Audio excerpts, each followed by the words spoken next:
One of the very few people we trust. I think you've been honest since the very beginning and taken a lot of abuse for it. Where do you think this conflict stands tonight? Well, the Ukrainians are being crushed. Even the Washington Post and the New York Times are now finally beginning to print the truth. Their casualties are horrific.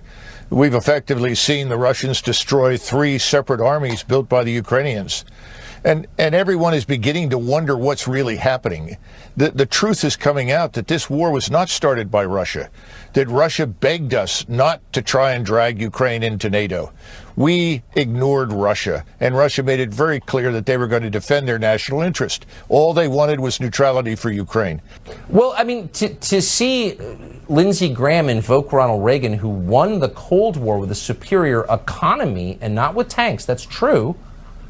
Ignore the fact that our banks are collapsing. How exactly do you think people like Graham and virtually every Republican senator, with a few honorable exceptions, how do they think we're going to afford a war against Russia and China simultaneously? Well, it's unaffordable. It's unaffordable against Russia. You don't have to lump China with the rest of them. It's impossible. We are on the road to bankruptcy. The American people sense it. The bank bailouts are not going to happen as they did before. The best thing I can think of is to say that Lindsey Graham and his peers in Washington, they're not channeling Ronald Reagan. They're channeling the Three Stooges. The last thing Americans need is a war. No more political and military incompetence, ineptitude, corruption.